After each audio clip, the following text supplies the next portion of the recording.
ಪ್ರತಿ ಕ್ಷಣ ಕಂಡಾಗ ನಿನ್ನನು ಅದೇನು ಏನು ಏನು ಆಗಿದೆ.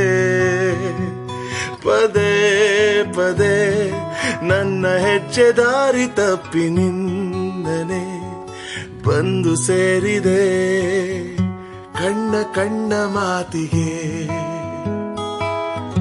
ಭಾಷೆಯೊಂದು ಏತಕ್ಕೆ